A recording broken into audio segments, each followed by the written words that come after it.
salaamaaleykum ñu nuyu ñëpp di ziar ñëpp di leen bégee bu baax a baax comme ni ñu amee habitude di ko def rek képp koo xamante ni da nga bokk ci ñiy yàq Sénégal di jaxase xelu nit ñi soo waxee dinañ génn tontu la waaw accepté nañ nag ne si démocratie lañ nekk kenn ku nekk am nga droit wax sa xalaat waaye nag xalaat bi dañ dul nangu mu nekk xalaat boo xam ne da ngay yàq deru nit ki parce que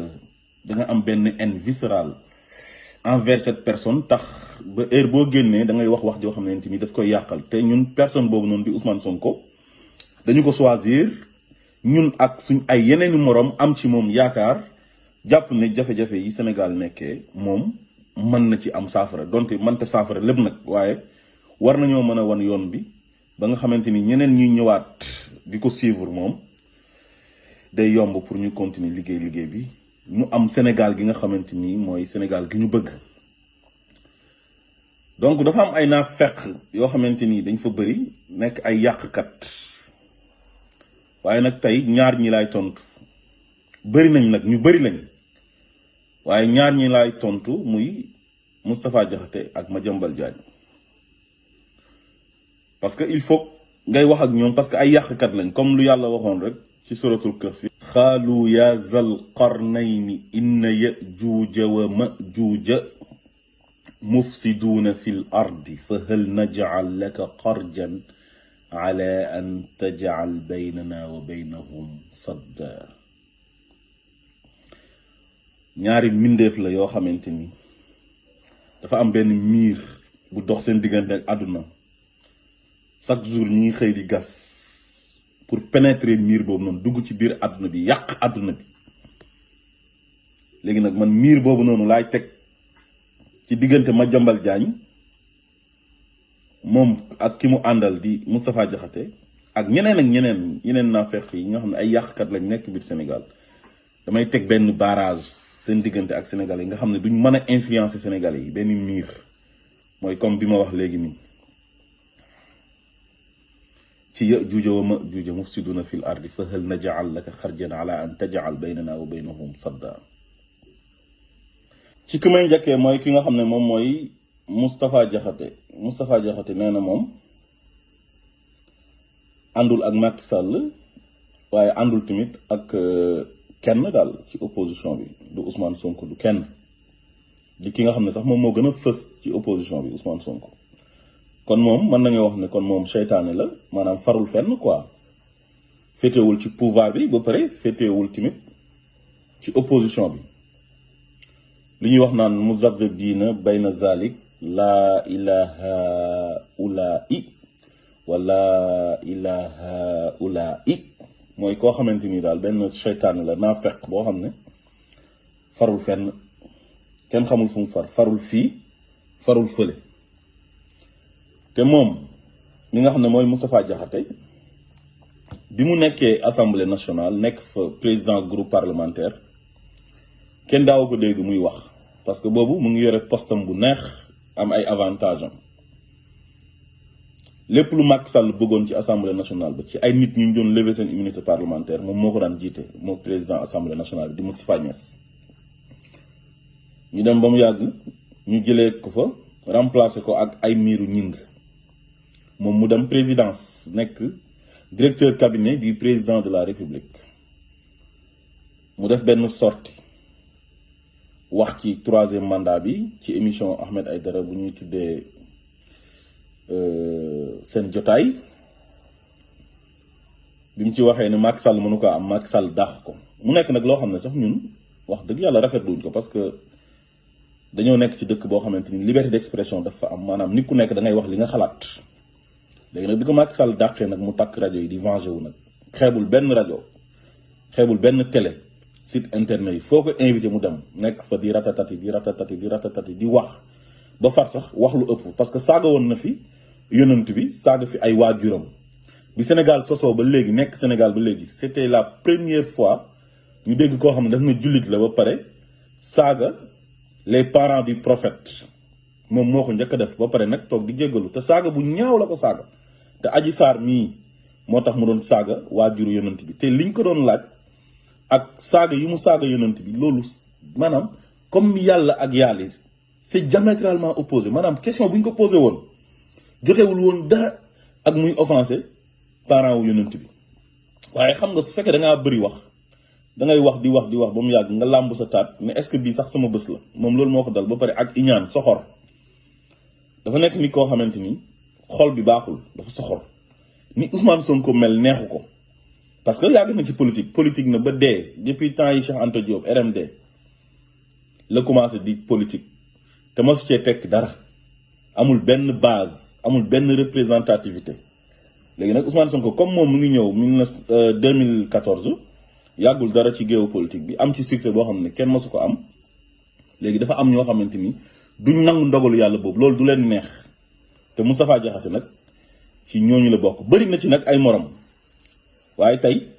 moom laay tontu moom Madiambal Diagne naa fekk yooyu noonu nga xamante dañoo bëgg a jaxase xelu Sénégalais yi bëgg a jaxase Ousmane Sonko ak yenn Sénégalais yi waaye nag loolu mënta nekk parce que Sénégalais yi 80% ci jamono jii nii ñoo ubbi seen xol yi dugal ci Ousmane Sonko te loolu kenn mënu ci tus ndogalu yàlla la yàlla moo dogal loolu te nag su fekkee da ngaa nekk ni koo xam da ngaa gëm yàlla bu yàlla dogalee da nga kaa war a nangu waaye su yàlla dogalee nag nga ne loolu du ma ko nangu sa xol bi day gën di tàng di gën di bon ba nga xëy feebar dee te doo ci man tus voilà li gën a yomb nag mooy nga nangu rek ne kii comme yàlla moo ko may lii man yàlla mayuma lii donte yàgg naa ci géopolitique bi bon dama koy nangu noppalu. léegi Moustapha Diakhaté il prend la défense de Adji Sarr mu ngi wër ci plateau télévisé yëpp ak làmmiñam bu rëy bi nee na Adji Sarr victime discrimination sexuelle la loolu c'est grave nee na Adji Sarr est victime d'une discrimination sexuelle maanaam moom daal nit ñi faraluñ ko daal dañ ko abandonné Sénégalais yu ëpp Ousmane Sonko lañ àndal léegi yow jugé nga ba pare quoi jugé nga Ousmane Sonko ne moom seq na ak Adji Sarr dara wane nga ne Adji Sarr dañ ko violé ba pare Sénégalais yi jàmb ko xam nga li gën a bon mooy nit koo xamante ni dangaa naa fekk wala nga nekk nit koo xamante ni da nga bañ nit ba nit kooku bu nekkee ci dëgg sax yow iñaan nga pour wax ne kii moo nekk ci dëgg te nag tu ne respectes pas les Sénégalais ah su fekkoon respecté nga Sénégalais yi majorité sénégalaise bi ñàkkeewuñ fayda noonu bay ñëw di faral Ousmane Sonko ci ay caaxaan ñàkkeewuñ noonu fayda Sénégalais yi ay borom xel lañ dañuy xalaat te mbir mi ni mu demee du début à la fin Sénégalais yi ñoom ñoo ko àtteel seen bopp maanaam justice populaire TV yi senn na ñëpp am nañ ko liir ko gis nañ incohérence yi ci am ci Adji Sarr mi ngay défendre nga xam ne c'est une menteuse fenkat la nekk taxawaalu kat ñàkk kilifa mbokka mi ñoo ko seddeel loolu mbokka mi ñoo ko njëkk a seddeel loolu wa shahida shahidin min ahliha nga dégg ko yow Moustapha Diakhaté ba pare PV yi liir nga ko gis nga li nga xamante ni moom la Ndeye Khady Ndiaye wax di borom salon bi gis nga li Ibrahima Coulibaly di jëkkëram wax gis nga capitaine bi di capitaine Touré démission ya li tax mu démissionné ñëpp xam nañ ko dañ ko doon mettre la pression pour mu changer PV yi dugal Ousmane Sonko ba pare changer leur version Ndeye Khady Ndiaye loolu yëpp yëg nga ko Sidi Ahmed Mbaye di jarbaatu Maodo Malick Mbaye bu gëm sa bopp bokk ci Benno Bokk Yaakaar liir nga li mu wax beneen xale ba di mami nga xam ne moom mooy co-masseuse bi nga xam ne moo doon maasee ndoor Ousmane Sonko ak Adji Sarr moom maanaam moo ak Adji Sarr ñoo doon maasee Ousmane Sonko gis nga li mu wax tamit déglu nga madame Tall bi nekk Sacré-Cœur te Pape Alé Niang doon ko interviewé li mu wax plainte bi ñu bindal Adji Sarr yëg nga ko xam nga ne Adji Sarr mënul bind plainte bi lu tax mu jaar gendarmerie ñu diligenté ko accélérer procédure bi loo xam ne matul sax 1 mois ñu lever ci immunité parlementaire Ousmane Sonko convoqué ko ci juge 8e cabinet bi loolu yëpp nga xam ko quoi teg ci sa bët am expérience ci état am expérience ci politique xam politique ni muy doxee parce que da ngaa bañ Ousmane Sonko nga ne loolu doo ko nangu kon yow naa fekk nga Moustapha Diakhaté sénégalais yi nag ci loolu lañ basé wu ñoom ba faral Ousmane Sonko ci loolu lañ sukkandiku dañoo xool les faits xam ne dossier bi dafa vide xam ne cabale politique la te xam nañ ne Macky Sall lii njëkkeewu ko ci Ousmane Sonko ci Karim Wade la ko njëkkee jógee fa ñëw ci Khalifa Sall ñii mu jaar ak ñoom ci parrainage éliminer leen léegi nag Ousmane Sonko moo ko dese woon te ñëpp xamoon nañ ne lu mu yàgg-yàgg dina tegal Ousmane Sonko ndëgg sërëx loolu ñëpp xam nañ ko yow léegi nag nga xam loolu ba pare di défendre Adji Sarr te wóor na ne yow dara amu fa parce que yow fekkee woo ko yow àtte nga ba pare te fekkee woo kon yow ci wàllu diine sax yow caw nañ la 80 yar déjà Moustapha Diakhaté ci diine rek yow diine caw na la 80 yar parce que ni nga waxee da ngay wane ne Ousmane Sonko ak Adji Sarr seq nañ dara te même bu dul viol njaalo rek il faut ñeenti nit yu bokkul fu ñu jógee ba pare nekk ñu crédible mandu duñ joxante rendez-vous foofu suñu ñëwee ñu fekkee ko gis ku góor ki génnee awraam dugal ko ci awra ku jigéen ki pénétrer ko ñu koy gis nii déjà njaalo noonu lañ koy seedee te yow seede nga ne Adji Sarr victime discrimination sexuelle la kon yow naa fekk nga ci charia yow caw nañ la 80 yar bu pare yow mu féetee boor te loolu yëpp li la ko yóbbee mooy bañ Ousmane Sonko ak contre Ousmane Sonko beneen bi nee nga Ousmane Sonko il va payer les pots cassés parce que moom moo génnee xale yi ne leen génn leen ñu manifester ba ay xale yu bari dee ci am ñoo xamante ni ñàkk nañ ci seen alal léegi nag yow setal nga Macky Sall ba mu set te xam nga ne Macky Sall mooy responsable bi parce que Macky Sall violence verbale bi mu nekkee yow yàgg nga ko gis te violence verbale violence physique moo ciy topp heure boo gisee ay ñaar nit ñuy xeex bi lu ko waral mooy ci violence verbale la jógee ñëw ci violence physique te yow victime Macky Sall nga kon soo toogee di ñu gëmloo ne yow dangaa contre Macky Sall loolu du dëgg ay fen la Macky Sall ngay liggéeyal da ngay nax sénégalais yi di wane ne ànd ak Macky Sall mais xëy na juboo nga ak Macky Sall ci suuf te ñun yëguñ ko parce que gis nañ la nga ànd ak Marième Faye mel ni géwélam di dem di jàlle ji Doudou Wade topp ci gannaawam nekk suqam kon yow da ngay nax nit ñi da ngay nax sénégalais yi te sa genre gii nii il faut ñu leen di dénoncer di wax ak ñoom pour sénégalais yi mën a xam yow yaay ban façon doomi aadama léegi nga ne kon Macky Sall amul benn responsabilité ci li nga xam ne moom moo fi xew te xam nga ne Macky Sall bu bàyyi woon opposition bi ñu am jàmm bu xoolee woon Ousmane Sonko comme nawleem jàpp ne Ousmane Sonko opposant yam la te dafa am droit pour opposer wu il ne fait que son rôle ku noonu Sénégal du tàkk waaye li mu digaale woon ak ñun li taxoon ñi doon xeex 2011 ci 23 juin bi mu ñëwee dafa def pire que loolu noonu te yow xam nga loolu bu baax a baax a baax a baax a baax Macky Sall moo fi nekkoon naan je vais réduire l'opposition à sa plus simple expression nekk fi di bàkku grand théâtre naan ay fañ fa wàccaaca mais loolu c'est de la violence verbale boo xam ne ci gémmiñu président de la république la jógee ko président boo xamante ni dañ ko élire dans une démocratie un état de droit mu jiite une république ba pare ne opposant du fi am di def ay pexe pour éliminer ay opposant ba jur lii nii léegi nag opposant boobu nga xamante ni dañ ko bëggoon a rendi mais ku bëgg a dee wequ ñu bëggoon ko rey mu wequ Sénégal yi génn jàppale ko am ay nit ñu ci dee mu nekk loo xam ne ñu ngi koy regretter am ay nit ñu ci ñàkk seen ay alal am ay nit ñu ci gaañu léegi nga ne yow da nga koy sëf ki nga xam ne moom mooy victime bi muy Ousmane Sonko yaay naa fekk Moustapha Diakhaté doo nitu dara sa mag ñii sa façon yii nii façon mag yi mel ni yow baaxuñ ci réew baaxuñ ci dëkk baaxuñ ci kër baaxuñ ci àll naa fekk bu mag nga waaye nag duñu toog di leen seetaan de bañ nit ak contre nit ak nit koo xamante ni bu faloo yéen seen ay intérêt dafay menacé wu tax ngeen bëgg a yàq Sénégal bëgg a jaxase Sénégal ne da ngeen koy jaxase ak sénégalais bëgg a yàq programme am bëgg a yàq xelu sénégalais yi nga xamante ni ñoom dañoo am yaakaar ci waa jooju ndax programme am waa jooju am droit am ay ambition yu baax pour réewam ngeen ne loolu du fi amee parce que waa ji da ngeen ko contre waa ji ci boppam moo leen di déranger loolu duñu ko nangu ñun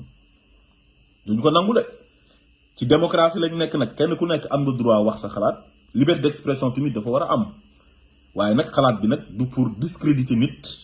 wala pour di ternir image am loolu su ngeen ko defee ñun dañoo am droit pour tontu leen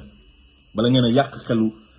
ñenn ci sénégalais yi xëy yéen sax mënu leen yàq benn xelu sénégalais waaye seytaane waxul dëgg waaye yàq na xel parce que matu leen sax 1% yéen ñiy dal ci kaw Ousmane Sonko di ko contre tekkiwu leen dara sénégalais dañ leen a vomir kon sénégalais yi leen di déglu xam naa ay benn lay doon waaye du ñu leen may nag benn yooyu sax ngeen leen di influencer léegi ma ñëw ci ki nga xam ne moom mooy Madiambal Diagne il persiste et signe ci li nga xam ne moom la waxoon ne rebelles yi Casamance yi ñoom ñoo infiltré woon manifestants yi Dakar moo taxoon violence yu bëri ñu ngi jaaree Gambie jël ay bus ñëw Dakar te def nañ ay violence yu bëri ba pare nee na moom gis na leen bi manifestation yi jeexee ñu dugg ay bus di ñibbi Casamance ci garage yi nga xam ne mooy garage bu Casamance yi nekk Sénégal yi nekk Dakar comme garage bu ci mel ni Bignona moom moo wax loolu donc bu ñu nekkoon ci benn dëkk boo xamante ni dëkk bi jaar na yoon dëgg am justice dëgg Madiambal Diagne jour boobu noonu du fanaan këram procureur da koy convoqué dóor ko mandat de dépôt ba pare àtte ko teg ko ci yoon waaye comme moom Macky Sall la àndal te ñun Macky Sall bi mu faloo ba léegi xam nañ ne képp ku ànd ak moom képp ku koy défendre loo mënti def dara du la ci fekk waaye soo àndat ak moom procureur bi day acharné wu sa kaw bëgg la toroxal bëgg la humilier parce que yow da nga contre Macky Sall maanaam àndoog Macky Sall. Madiambal Diagne dangaa tuuti lool encore une fois ma répété waat ko la répétition est pédagogique pour taal Sénégal bokkul ak yeneen réew yi nga xam ne da ngay boole ay xeet ñuy xeex Sénégal xeet yu fa nekk yëpp xeet boo ci dem dina dem ci beneen xeet takk fa jabar di nga gis ay joolaa yi sëy ak ay séeréer di nga gis ay séeréer yi sëy ak ay pël di nga gis ay njaago yi sëy ak ay saraxule ay mankaañ yoo xamante ni ñu ngi sëy ak ay balant olof yi ñu ngi takk ci naar yi bëri na man mii sama papa lébu la dëkk Tëngéej sama yaay di Saalum dëkk Kaolack te man jabaru pël laa am pël boo xam ne waxuma la pël nii rek pël boo xam ne seen waa kër yëpp pël la ñuy làkk alors pël ci yaay ci baay ci maamaati maam ñëpp ay pël kon man am naa jarbaat boo xamante ni pël la pël yooyu tamit am nañ jarbaat boo xamante ni lébu la Saalum la te foo dem ci Sénégal métissage boobu di nga ko fa fekk Casamance gi ngeen di tudd pour bëgg a jaaree foofu pour jaxase Ousmane Sonko ak Sénégalais yi Casamance xeet yëpp a ngi fa pël yaa ngi fa joolaa yaa ngi fa soose yaa ngi fa olof yaa ngi fa mankaañ yaa ngi fa balante yaa ngi fa Sénégal dafa bëri xeet ay koñaajo ay basari yooyu yëpp a ngi Sénégal ku lim da ngay juum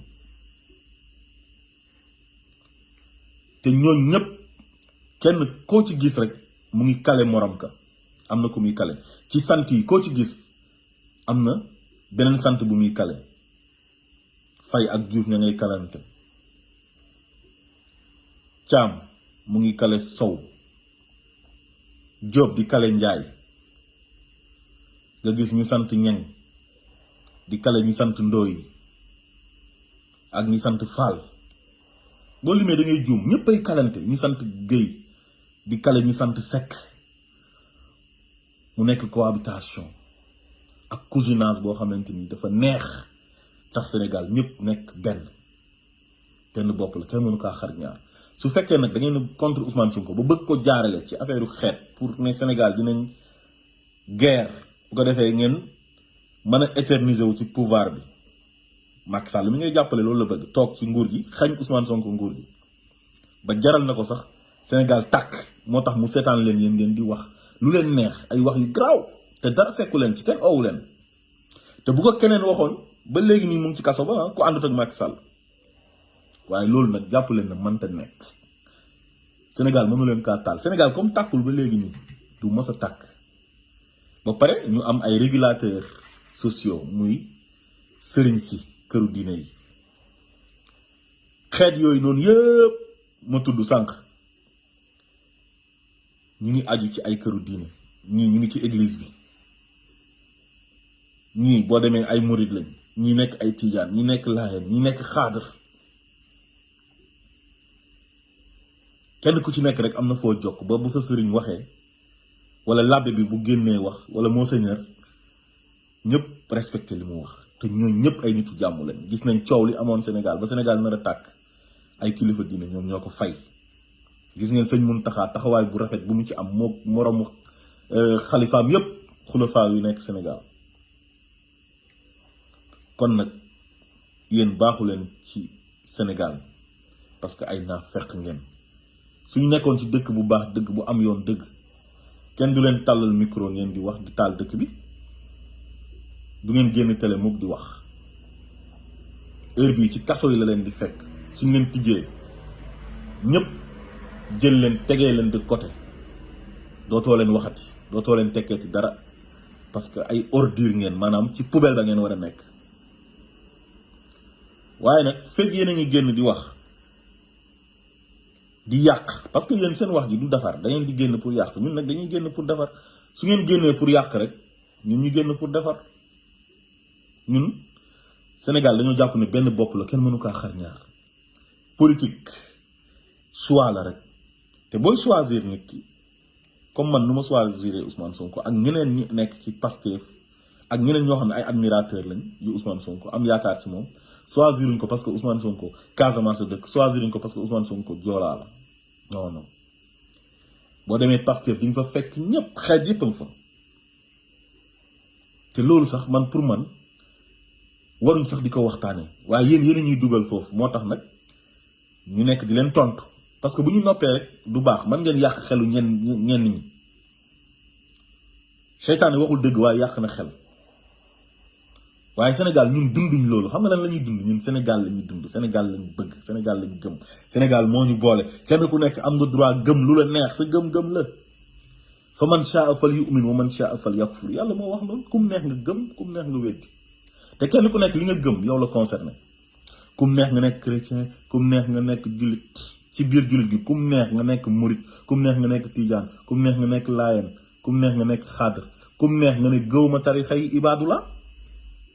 kenn ku nekk am nga ci droit Ousmane Sonko nag fu nekk jaar nañ ko fa rebelle la gëmul sëriñ yi ibaadu la salafiste la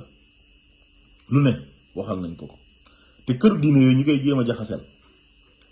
ñoo ko gën a bëgg tey fonk ko respecté ko jox ko bopp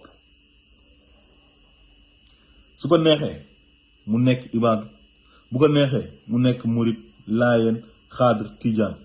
bu ko neexee mu ne gëwma tarixa yi da cee am droit man gëm naa tarixa man ci tarixa laa bokk te su ma neexoon ma ne gëwma tarixa yi kan moo ci man dara sama man la concerné kum neex tamit nga nekk ibaadu ba mu neex la nga jógee koo ci ibaadu ga dem ci tarixa yi maanaam soufisme bu la neexee nga ne man du ma suufi gëwma soufisme ba mu neex la nga déplacé wu dem nekk suufi bu la neexee nga nekk suufi tamit ba mu yàgg ne gëmatuma soufisme dem nekk ibaadu kooku yow la concerné wul keneen jotewul dara ak programme bi nga xamante ni moom nga am pour Sénégal gu baax te Sénégal ñun dañoo am ay priorité maanaam situation bi ñu nekk nii tey nga xamante ni at bi yëpp janvier ba décembre politique rek la ñuy wax ak tëj ak tijj chaque jour ay werante politique loolu mënoon na ñàkk tey jii Macky Sall mi ñu fal bu jublu woon ci priorité yi tey li tax Sénégal yi fal ko ku noonu duñ nekk ci situation bi nii chaque jour jàpp nañ ko tëj nañ ko garde à vue retour de parquet mandat de dépôt loolu rek ngay dégg ay kaso daal la yore di tëj di tijji di tëj di tijji di toroxal nit ñi ku sëqat ñu ñëw jàpp la Sénégal ngay gis sous Macky Sall ay nit ñoo xam ne duñ def dara comme ñoom Assane Diouf Clédor Sène Abass Fall Birame Souleye ak Guy Marius Sagna seen jàpp bi ñu leen mujjee jàpp defuñ dara dañ leen a fekk fu ñu taxaw ñu ñëw rek amul mandat d'arrêt amul convocation amul mandat d'amener amul dara dañoo ñëw rek jàpp rek yóbbu te notifié wuñu leen sax lu tax ñu jàpp leen dans un état de droit di jaay nit ñi doole ëpp leen nit ñi doole. da ngeen doon faral di wax naan force restera à la loi waaye force restera au peuple genre Moustapha Diakhaté nag ak Madiambal Diagne yi nga xam ne ñoo ànd ak Macky Sall di ko liggéeyal pour bëgg a taal Sénégal tàkk ñu mën a toog ci réew mi continuer kenn du leen seetaan kenn du leen bàyyi ngeen continuer di wax lu leen neex di wër rajo yeeg télé yi di yàq deru nit ñi. Madiambal Diagne gis nañ ko mu continuer di yàq deru Souleymane Teliko moo la gën foofu Souleymane Teliko du sa morom kooku AMS la jiite association des magistrats du Sénégal te gis nañ ko taxawaay bu mu am taxawaay bu rafet pour justice bi moom boppam gis nañ ko kooku c'est un homme de valeur nekk nga nag di yàq deram naan ay Guinéen la lu nekk wax nga ko fi te xamul ne sax Sénégal ak Guinée benn la ak Mali ak Côte d'Ivoire tubaab bi ñoo ñëw séparé ñu rek ak Gambie waaye benn xeet la sant bi ngay gis Sénégal boo demee Gambie di nga ko fa fekk soo demee Mali di nga ko fa fekk boo demee Guinée di nga ko fa fekk